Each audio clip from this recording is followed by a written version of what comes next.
Queridos, vamos falar um pouquinho hoje sobre tranquilidade financeira. Eu vou explicar primeiro o que é esse conceito de tranquilidade financeira e desde já eu quero enfatizar que tudo que a gente vai falar hoje e todos os demais dias está sempre embasado em algum texto bíblico, né? A gente sempre vai explorar aqui a Bíblia em várias partes, do Gênesis ao Apocalipse.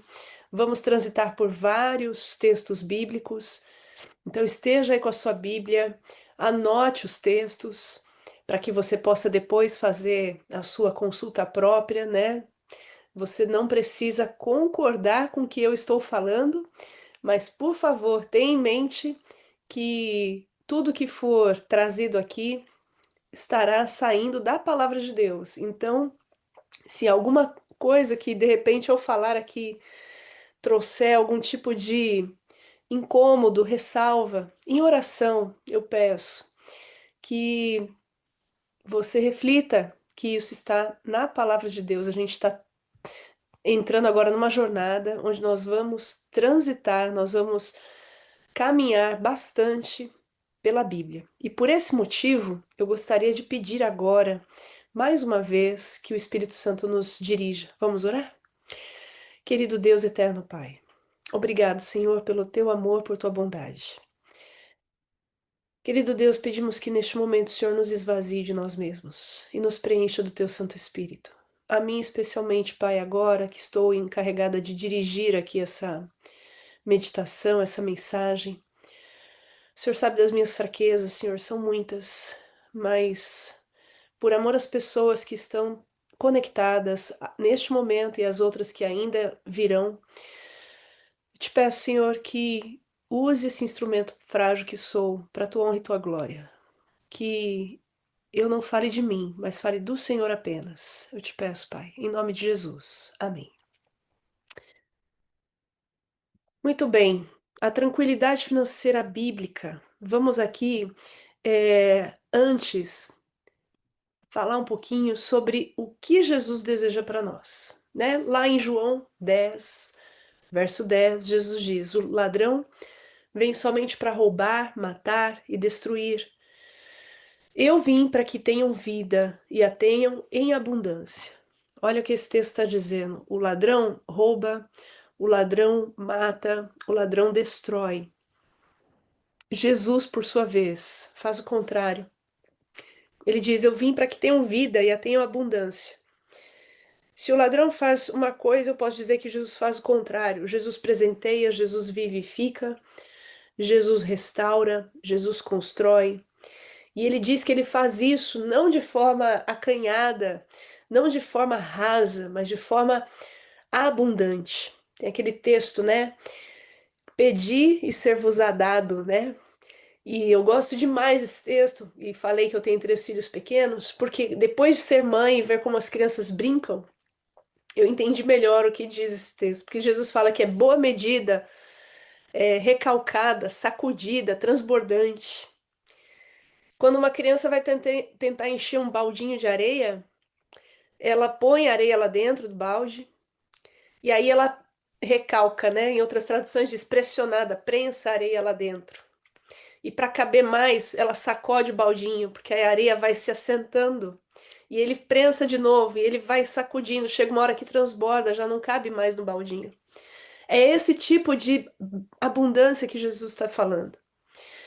Mas surge uma pergunta: será que essa abundância ela se refere a tudo? A que tipo de abundância Jesus se refere especificamente? E aí eu sempre pensei, não, esse texto eu posso interpretá-lo em várias áreas da vida, em vários aspectos, e eu continuo crendo nisso. Mas Lucas 12, verso 15, Jesus nos traz um alerta importante. Respondendo para um rapaz que chegou para ele no meio da multidão e falou: Mestre, manda que o meu irmão divida a herança comigo.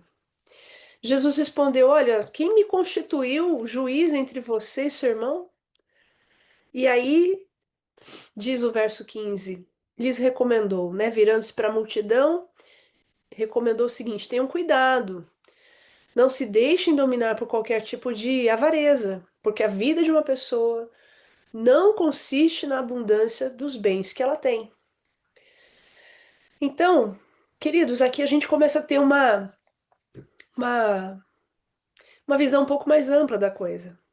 Jesus disse que ele veio para que nós tenhamos vida em abundância, mas ele também disse que a vida de uma pessoa não consiste na abundância dos bens que ela tem. Então, a abundância a que Jesus se refere é uma abundância é uma abundância mais completa. Porque se a vida não consiste na abundância de bens, Jesus está falando de algo maior, de algo mais elevado. Então, ter dinheiro é importante? Sim, é importante, mas não é essencial. Os bens materiais de uma pessoa não a definem aos olhos de Deus. Tanto que nesse capítulo 12 de Lucas, na sequência do verso 15, Jesus propõe uma parábola. Vocês conhecem essa parábola? A parábola do rico insensato, que é, teve uma colheita extraordinária e, em vez de compartilhar aquilo que transbordou na vida dele, ele decidiu derrubar os seus celeiros, construir outros maiores a fim de poder armazenar os seus bens. E ele pensava, né? Dizia para si mesmo, né? Ele pensava consigo mesmo: você tem depósito agora para muitos anos. Coma, beba, folga, né? Curte a vida. Você já conquistou aí a sua independência financeira. Pode se aposentar de forma antecipada. E aí diz o final da parábola, né? Que Deus vira para ele e fala: louco, esta noite te pedirão a tua alma e o que você tem preparado para quem será. E aí Jesus conclui, né? Assim é todo aquele que entesoura para si, mas não é rico para com Deus. Então, os bens materiais de uma pessoa não a definem aos olhos de Deus. Nós não somos mais ou menos importantes para Deus a depender daquilo que nós temos. Até porque nós temos nada, tudo que nós temos vem das mãos de Deus. Agora, nós podemos ter a apreciação de Deus ou a reprovação de Deus a depender da forma como nós administramos aquilo que Ele nos concede. Essa é uma verdade que precisamos sempre manter em mente. Ter dinheiro é importante, mas não é essencial. E, queridos, aqui nós nos deparamos com uma verdade que incomoda, porque ela não é o tipo de coisa que a gente ouve, não é o tipo de coisa que a gente lê, que a gente recebe nos conteúdos sobre finanças, disponíveis aí nas redes sociais, disponíveis nas livrarias seculares, disponíveis nos canais dos grandes influenciadores de finanças. Embora muitos digam até que dinheiro é importante, mas não é essencial, na prática mesmo, não é o que pregam. Uma coisa é o que a gente fala, outra coisa é o que a gente vive. Mas vamos avançar aqui um pouquinho mais.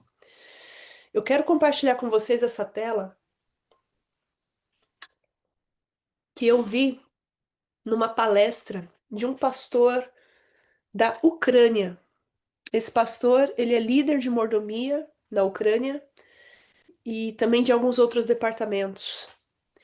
Ele tem que dividir vários departamentos, ele tem que administrar, porque na Ucrânia a presença da nossa igreja, embora exista, não é como aqui no Brasil, por exemplo, que pode haver um departamental para cada. Um pastor cuidando de apenas um departamento, dependendo da região. Esse cuida de vários, entre eles o departamento de mordomia.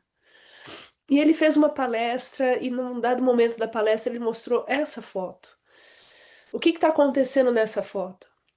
A Rússia está atacando a Ucrânia. Vários ucranianos estão deixando suas casas e pegaram seus carros, colocaram seus pertences dentro e procuraram fugir para uma região onde não estivesse acontecendo bombardeios.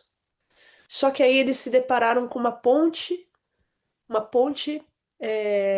destruída aqui em cima. Deixa eu tentar marcar aqui para vocês poderem ver. Aqui em cima, essa área aqui é uma ponte que foi destruída. Aqui podemos ver até um carro, né, dentro desse processo de destruição. As pessoas que chegaram de carro até esse ponto aqui em cima tiveram que seguir viagem a pé. E aí a pergunta que eles se faziam nessa hora, será que foi muito difícil deixar para trás o carro? Não, porque nessa hora o que estava em jogo era a vida da pessoa. Se ela ficasse amando o carro e falar, não, não vou deixar meu carro para trás, ela estaria ali na fronteira onde o exército russo estaria vindo para destruir. Então, na hora em que você está entre a vida e a morte, não importa o carro, não importa a casa, não importa o dinheiro, não importa os pertences. E ele conclui nessa reflexão que ele faz. Ele diz: você não precisa de muito dinheiro para viver. Existem coisas na vida muito mais importantes que dinheiro. Esse esse texto ele é muito impactante porque ele vem de uma pessoa que está numa zona de guerra. Não vem de uma pessoa que está desfrutando de condições pacíficas. E eu não sei em que situação você está vivendo hoje. E se você talvez esteja pensando que é o dinheiro que vai resolver o seu problema. O que eu quero deixar aqui de ponto de atenção é que sim, o dinheiro é importante. Mas o dinheiro não tem superpoderes. Dinheiro tem utilidade, mas não superpoderes. Lá em Eclesiastes 10, verso 19, diz: as festas são feitas para rir, o vinho alegra a vida e o dinheiro dá conta de tudo. Olha que texto pragmático, ou seja, ele está falando da vida real. Você quer ter festa? Serve para rir? É dinheiro que paga a festa. Você quer alegrar sua vida com vinho? É o dinheiro que paga o vinho. A Bíblia não desmerece, a Bíblia não diminui a utilidade do dinheiro. Dinheiro compra facilidades, isso é uma verdade. Dinheiro compra facilidades, mas dinheiro não compra felicidade. Quer ver um exemplo? Dinheiro compra companhia, mas não compra amizade. Dinheiro compra o tratamento, mas não compra a cura. Dinheiro compra a cama, mas não compra o sono. A gente precisa ter isso muito claro na nossa mente. Outro aspecto importante é que enquanto vivemos, nós somos mordomos.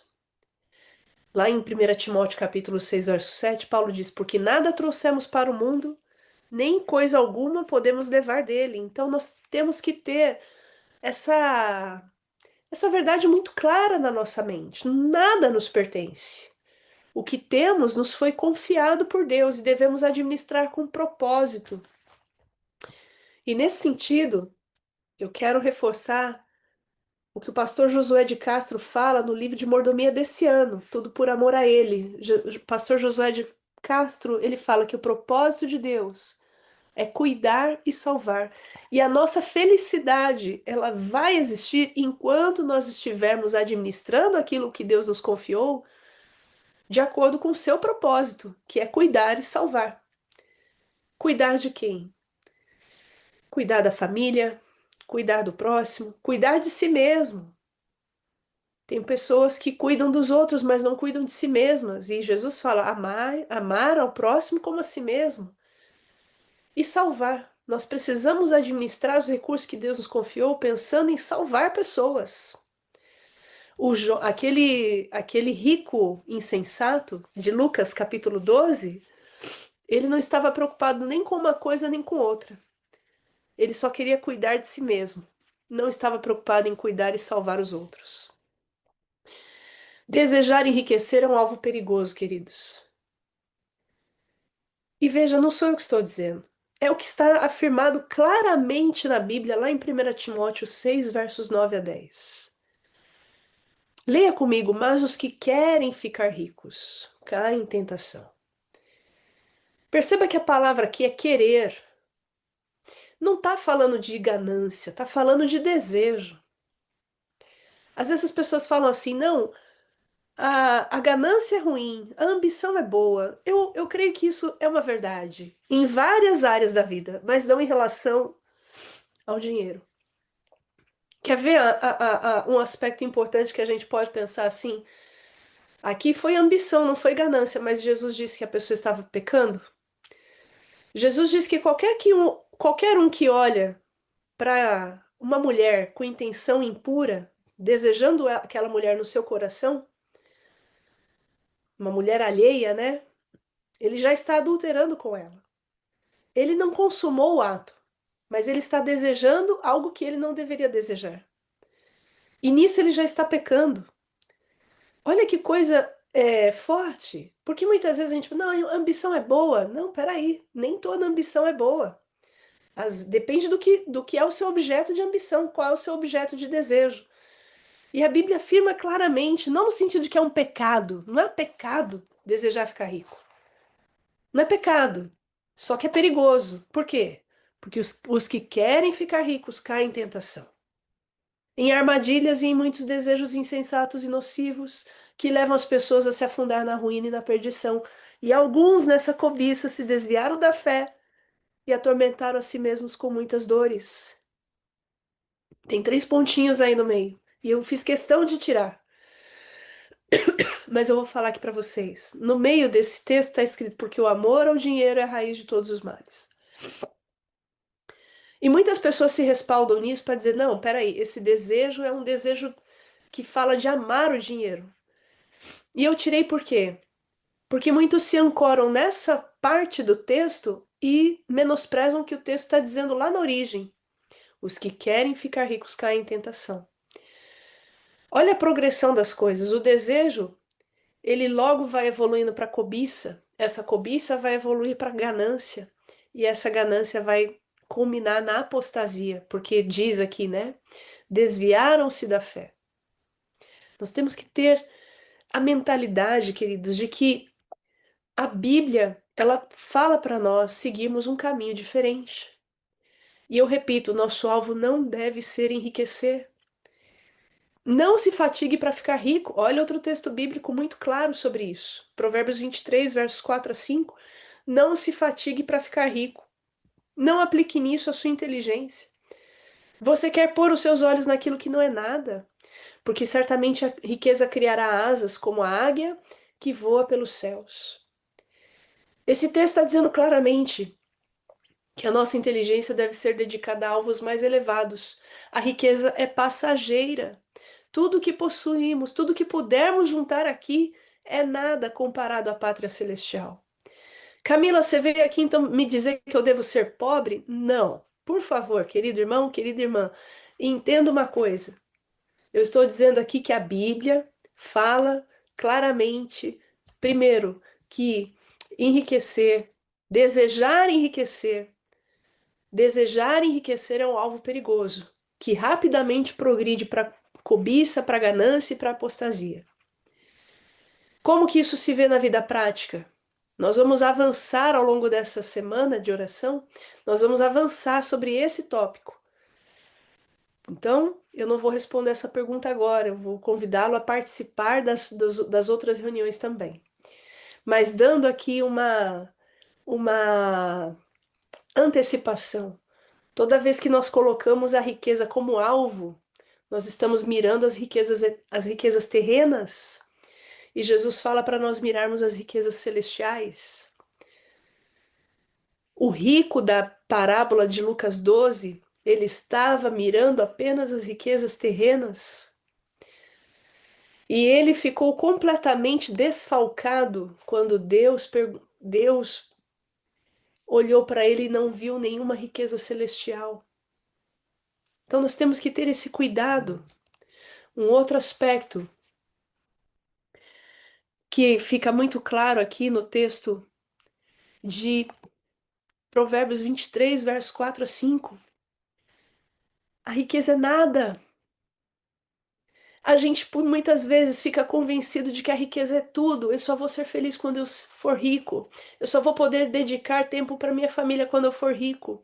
Eu só vou poder ajudar a causa de Deus quando eu for rico. E não é isso que a Bíblia está dizendo. Queridos, vamos avançando. Nosso alvo deve ser o quê? A tranquilidade financeira. E é a partir de agora que a gente vai se aprofundar nesse tópico específico. A Bíblia diz lá em 1 Tessalonicenses 4, versos 11 a 12. Se empenhem, por viver tranquilamente, cuidar do que é de vocês e trabalhar com as próprias mãos, como ordenamos, para que vocês vivam com dignidade à vista dos de fora e não venham a precisar de nada. Esse alvo financeiro a Bíblia nos autoriza a ter. Perceba que buscar a riqueza não deve ser o nosso alvo. Pode ser uma consequência. A riqueza pode ser uma consequência de um trabalho bem feito. Obviamente, pode ser consequência da bênção divina. Se Deus não abençoar, ninguém consegue nada. Mas ela não deve ser o alvo. Perceba a diferença? Meu alvo deve ser o quê? Se empenhar, cuidar do que é meu, trabalhar com as próprias mãos e não depender dos outros. Esse alvo está respaldado nesse texto de 1 Tessalonicenses 4, 11 a 12. Então nós não devemos confundir as coisas. A Bíblia, vamos recapitular? A Bíblia reconhece que o dinheiro é importante. A Bíblia é muito prática ao dizer que as festas servem para alegrar a vida, o vinho torna a vida alegre, mas tudo isso se paga com dinheiro. A Bíblia não desmerece a importância do dinheiro. Dinheiro tem utilidade, mas ele não tem superpoderes. Outro aspecto que nós vimos é que a Bíblia não nos incentiva a desejar enriquecer. O nosso desejo deve estar nas coisas celestiais. Não por isso a Bíblia nos autoriza a viver de forma displicente, desleixada, preguiçosa. Nós vamos ver muito isso hoje. E por fim, o que a Bíblia nos recomenda buscar como alvo? Viver tranquilamente, cuidar do que é nosso, trabalhar com as próprias mãos, para que a gente possa viver com dignidade e não venha precisar de nada. Em outras traduções diz, não venha depender dos outros, não venha depender de ninguém. Esse alvo financeiro está respaldado no texto bíblico. Então, quais são os 8 pilares da tranquilidade financeira? Por onde nós vamos transitar a partir de hoje, né? Os 8 pilares são o trabalho, a prudência, a moderação, o contentamento, a generosidade, a honestidade e a gratidão. Camila, tem 7 aí. Tem 7. É porque o 8º pilar é o temor do Senhor, que eu chamo de humildade. E a humildade, ela permeia todos os demais. Vamos falar hoje primeiro sobre o trabalho. Provérbios 10, verso 4 diz que o trabalho, quem trabalha com a mão ociosa fica pobre, mas o que trabalha com diligência enriquece. Perceba aqui, vamos mudar um pouquinho o foco. O meu foco não deve ser enriquecer. O meu foco deve ser trabalhar com diligência. Porque o trabalho que produz resultados de acordo com a Bíblia é diligente. O trabalho que produz resultados de acordo com a Bíblia também é dedicado. Veja lá o que está em Provérbios 21, verso 5. Quem planeja bem e trabalha com dedicação prospera. Quem se apressa e toma atalhos fica pobre. Olha aqui de novo. A consequência é a riqueza, mas a riqueza não é o alvo, ela é a consequência. A gente pode ver isso muito claramente nesse primeiro texto que nós lemos, que é o resultado de um trabalho diligente, e nesse segundo texto, né? A prosperidade, que muitos podem interpretar, inclusive, como prosperidade financeira, riquezas, bens materiais, é resultado de um trabalho dedicado. Então, o meu alvo não deve ser enriquecer, meu alvo deve ser trabalhar com diligência, com dedicação.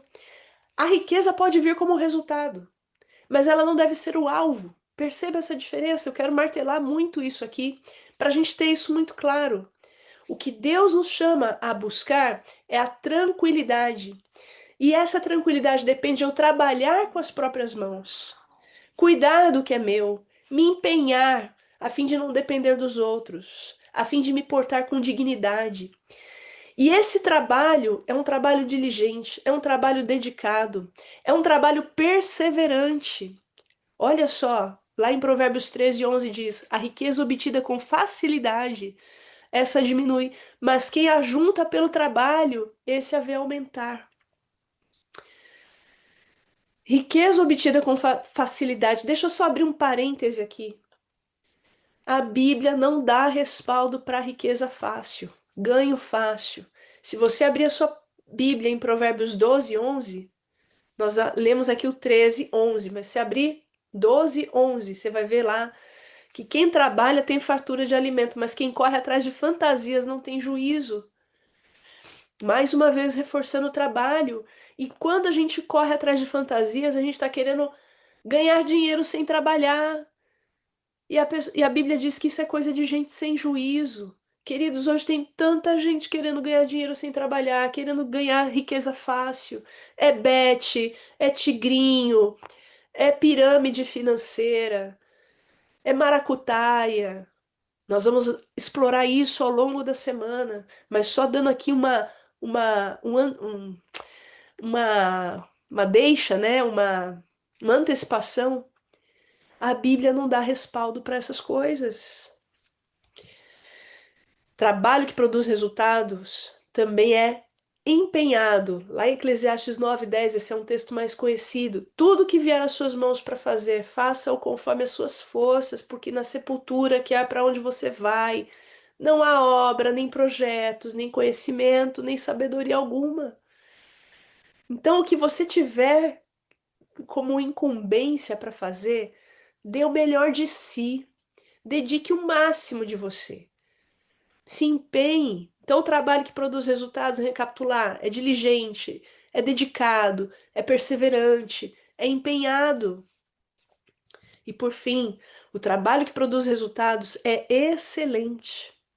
Olha só o que está escrito em 1 Timóteo 2, verso 15: faça todo o possível para conseguir a completa aprovação de Deus, como um trabalhador que não se envergonha do seu trabalho. Você trabalha para agradar a quem? Para agradar o seu aluno?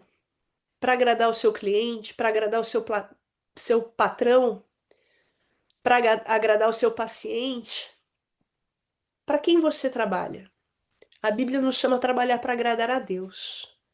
E quando eu trabalho pensando em agradar a Deus, aí a coisa muda de patamar. A coisa muda de patamar porque eu vou perseguir um alvo excelente.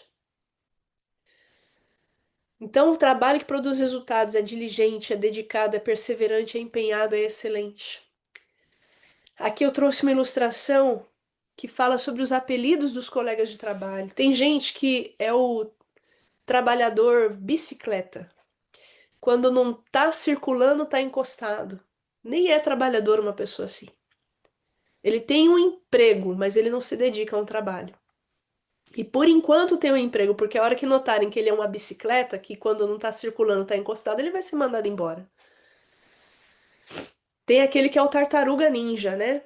Aí eu pus uma tartaruga na foto, mas o tartaruga ninja, ele é uma tartaruga na hora de trabalhar e um ninja na hora de ir embora.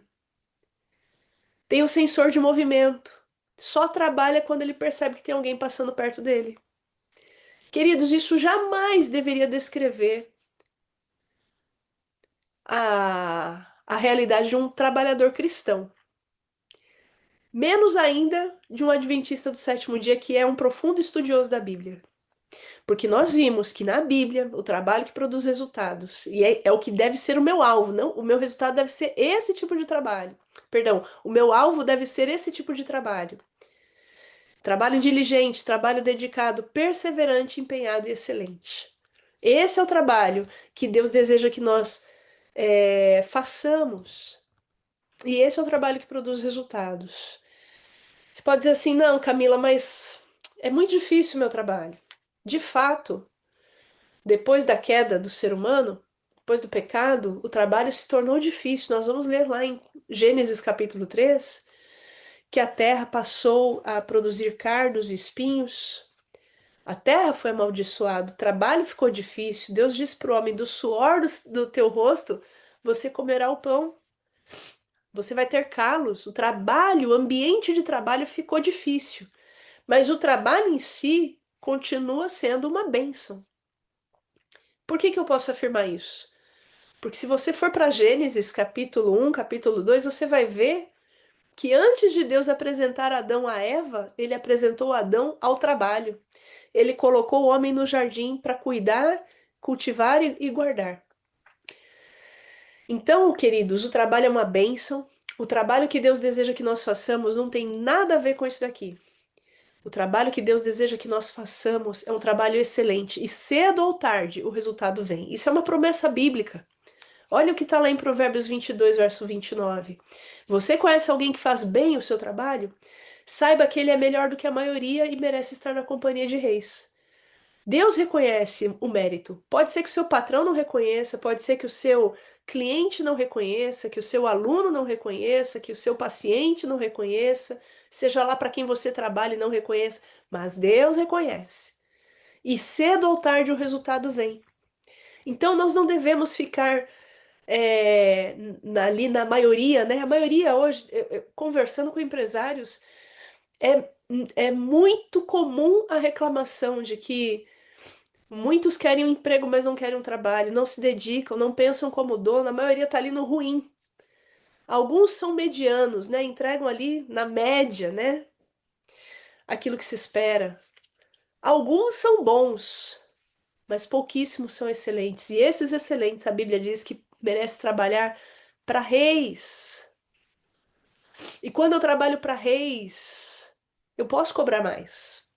Eu posso ganhar mais. O ruim é quando você quer trabalhar igual um mediano, trabalhar igual ou entregar até menos do que se espera de você, e você quer ganhar como quem trabalha para reis. Aí a conta não fecha. A conta não fecha pelo lado de quem está olhando o seu trabalho e pensando quanto que vale o seu trabalho. Quero ganhar mais? Ótimo, então vou buscar esse tipo de dedicação aqui. O que é ser diligente? Diligente é ser caprichoso. O seu trabalho é caprichoso? Você trabalha e dedica o melhor de si como quem está servindo a Deus e não a uma pessoa qualquer? É dedicado? É perseverante? No sentido de que vai até onde precisa para resolver o problema e não fica gerando desculpas e desiste? É empenhado no sentido de dar o melhor de si? É excelente no sentido de ser um trabalho irrepreensível? Se é, você vai trabalhar algum dia você vai chegar no topo. Trabalhar, estar na companhia de reis. Perceba que o resultado vem como consequência. Não deve ser o alvo, mas a consequência. Eu quero trazer o exemplo de Daniel. Daniel, ele era tão excelente no que ele fazia que ele despertou inveja dos seus colegas de trabalho. E eles tentaram buscar ocasião para acusar Daniel de alguma coisa. E diz lá nos primeiros versos do capítulo 6, onde essa história está registrada, capítulo 6 de Daniel, diz que eles não encontraram coisa alguma para acusar Daniel, porque ele era sempre fiel, íntegro. Ele era irrepreensível, diz algumas traduções. Não conseguiram encontrar nada para acusar Daniel. E só resolveram o, o objetivo deles de se livrar de Daniel quando buscaram em Daniel algo para acusá-lo que se baseasse na sua fidelidade ao Deus a quem ele servia. E esse é um ponto também importante, né, queridos? Nós devemos dedicar o trabalho excelente, mas isso não deve ser à custa de transgredir aquilo que transgredir a nossa fidelidade para com Deus, transgredir o senhorio de Deus em nossa vida. Quando nós desejamos nos colocar, nos portar de forma a não nos envergonhar do nosso trabalho, acima de tudo, que isso não seja uma vergonha diante de Deus, no sentido de que a gente trabalha de forma desonesta, agrada o patrão, mas não agrada a Deus. De forma que a gente trabalha de maneira que invada as horas do sábado.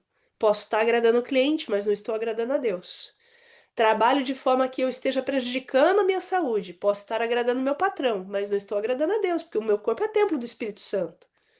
Então eu também preciso cuidar desse templo. Temos que cuidar. Nós temos aqui o exemplo de Daniel. A hora que ele não cumpriu a exigência do seu trabalho, ele foi colocado na cova dos leões. Embora ele estivesse trabalhando para reis, como diz ali o texto de Provérbios, ele foi colocado numa cova. E Deus esteve com ele ali. Porque acima de estar agradando o rei, Daniel estava agradando o seu maior Senhor, que é o Deus do céu. Outro aspecto importante é que eu devo pensar no trabalho não só para ganhar dinheiro, mas também para gastar dinheiro. Olha esse texto de Provérbios 12, 27. O preguiçoso nem mesmo cozinha o animal que caçou, mas o que trabalha com dedicação valoriza tudo que possui. Perceba que aproveitar bem o resultado do nosso trabalho também dá trabalho. Dá trabalho fazer uma compra planejada. É mais fácil eu assumir uma dívida e resolver ali de uma vez a minha vontade de consumir. Depois eu vejo como é que eu vou pagar. Dá trabalho desperdiçar nada. Dá trabalho prolongar a vida útil daquilo que eu comprei, cuidar bem para que ele possa durar por mais tempo. Dá trabalho reutilizar alguma coisa em vez de jogar fora. O consumo inteligente dá trabalho. E esse trabalho, a Bíblia enfatiza, não deve ser desperdiçado. No milagre da multiplicação dos pães, lá em João 6,16, Jesus diz, a Bíblia diz, né? Quando já estavam satisfeitos, Jesus disse aos seus discípulos: recolham os pedaços que sobraram para que nada se perca. Veja, a fartura não é desculpa para desperdício. Comida do lixo é trabalho jogado fora.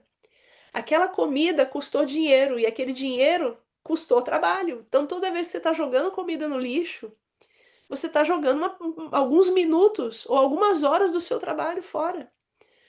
O contrário de ser econômico é ser preguiçoso. Tem vários textos bíblicos que dão suporte para isso. O contrário de ser econômico é ser preguiçoso. A preguiça é um ralo por onde escorre muito dinheiro. Agora, embora o trabalho seja importante, nós já vimos até aqui, nós não devemos negligenciar o descanso. Falei um pouco sobre cuidado com a saúde, mas eu preciso reforçar o texto que diz que nós devemos nos lembrar do dia de sábado para o santificar. Não é um texto, né? Simplesmente é um mandamento. Não é um texto simplesmente, é um mandamento. Lembre-se do dia de sábado para o santificar. 6 dias você trabalhará e fará toda a sua obra, mas o sétimo dia é o sábado dedicado ao Senhor, seu Deus. Não faça nenhum trabalho nesse dia. Perceba, eu preciso me lembrar semanalmente que é Deus que me sustenta, não é o trabalho. É Deus quem nos sustenta, não é o trabalho.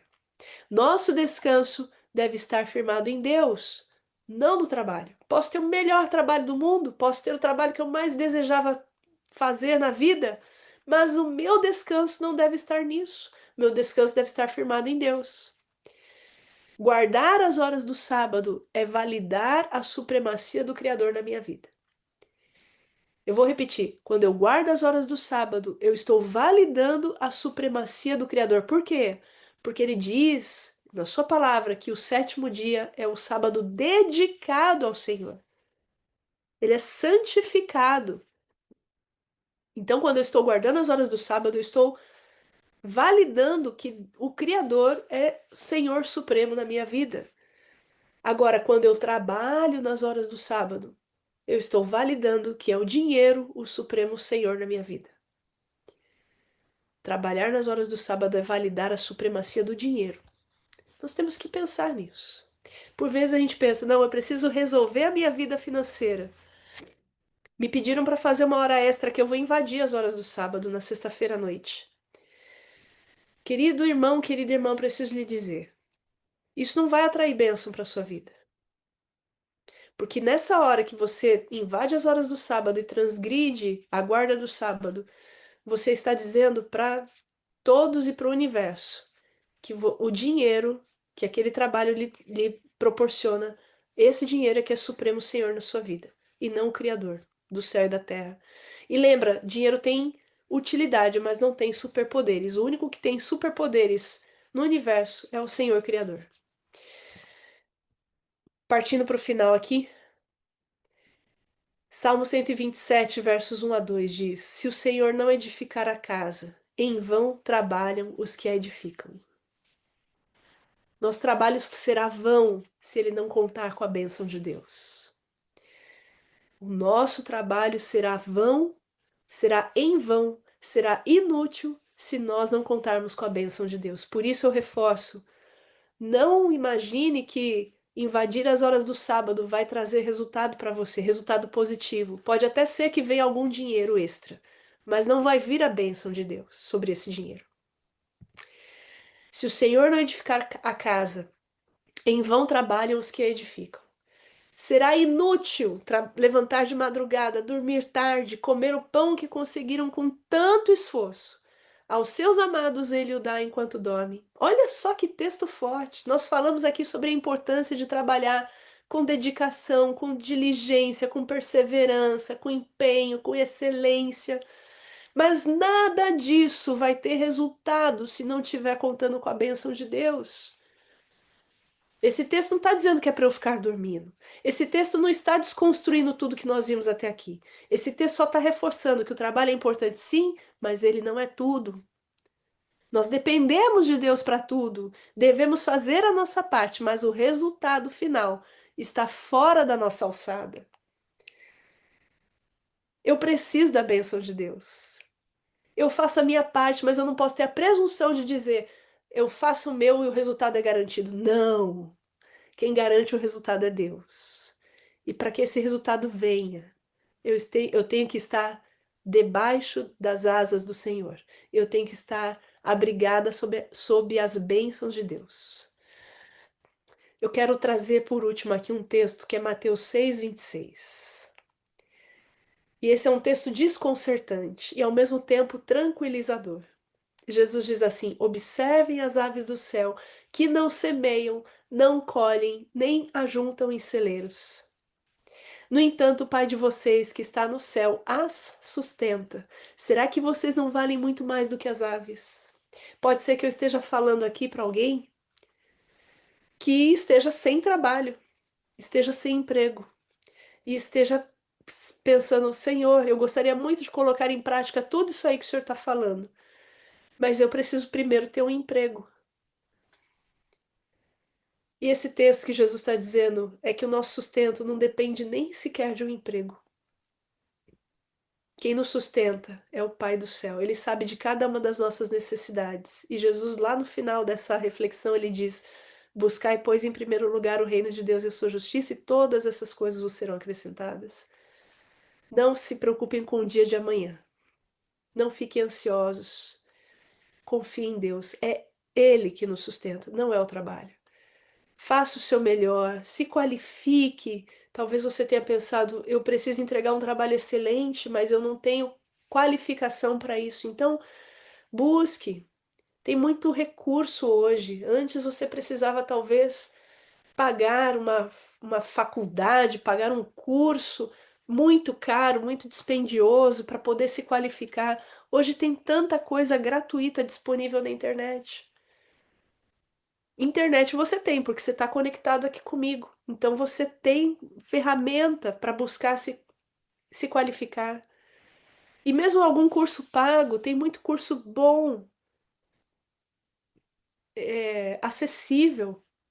Pesquise, busque dentro da sua área, a área que você deseja trabalhar. Ore a Deus, consagre a Deus esse plano, ele vai te ajudar, ele vai te encaminhar. Coloque nas mãos de Deus o desejo de fazer o melhor, o desejo de viver conforme o propósito dele para a sua vida. Eu quero agradecer muito pela sua atenção e quero já te convidar a seguir o meu perfil no Instagram, onde eu falo sobre esse tema e sobre outros aspectos da tranquilidade financeira dentro desses 8 pilares, sempre dentro de uma perspectiva bíblica. Eu gostaria de chamar você à oração. Pastor, eu posso orar agora ou eu deixo para orar daqui a pouquinho? Então vamos orar? Querido Deus, nós navegamos aqui só um pouquinho sobre o que a tua palavra fala acerca do tema do trabalho. Há muitos outros textos, muitas outras lições que poderíamos trazer, e nós queremos te pedir, Senhor, que nós tenhamos uma outra perspectiva acerca da tua palavra, compreendendo que ela traz clareza, de fato é lâmpada, como diz lá em Salmo 119, 115, tua palavra é lâmpada para os nossos pés, é luz para o nosso caminho. Nos ajude, Senhor, a estudar a tua palavra com um coração humilde e disposto a fazer aquilo que ela aponta, caminhar por onde ela nos indica. Eu não sei a realidade das pessoas que estão conectadas, que estão assistindo essa palestra, mas o Senhor conhece cada família, cada lar, cada indivíduo. E eu te peço, Senhor, por tua bondade, que o Senhor abençoe cada um. E se porventura houver entre nós alguém que esteja nesse momento desempregado, desesperado, precisando de um emprego, que essa pessoa, Senhor, possa ser abençoada e que a sua dificuldade seja resolvida de acordo com a tua santa e boa vontade e ela se sinta sustentada pelo Senhor, Pai. Pai, também se alguém viu ao longo desses textos que nós apresentamos aqui, que nós exploramos aqui, se alguém viu algo em que precisa melhorar, algo em que está sendo negligente, está sendo relapso, preguiçoso ou preguiçosa, Pai querido, ajude essa pessoa a mudar o que precisa ser mudado. Ajude a mim, Senhor, porque eu também tenho muitas coisas a vencer, muitas falhas a vencer. Nós precisamos sempre mirar a excelência. E nessa jornada, Senhor, nós queremos contar com a direção e a guia do Teu Santo Espírito. Nos ajude, Senhor, a sermos também missionários nos nossos ambientes de trabalho. Que as pessoas, ao nos observarem, possam falar como disseram a respeito de Daniel, alguém que era irrepreensível, fiel, sempre fiel, que se desviava do mal. Nos ajude, Senhor, a sermos também assim e que nós possamos ser Bíblias que as pessoas podem ler através da nossa postura no nosso trabalho. Nós te rogamos, Senhor, essas bênçãos, não porque as merecemos, mas queremos administrar as finanças para glorificar o teu santo nome e nós te pedimos a capacitação para isso em nome de Jesus. Amém.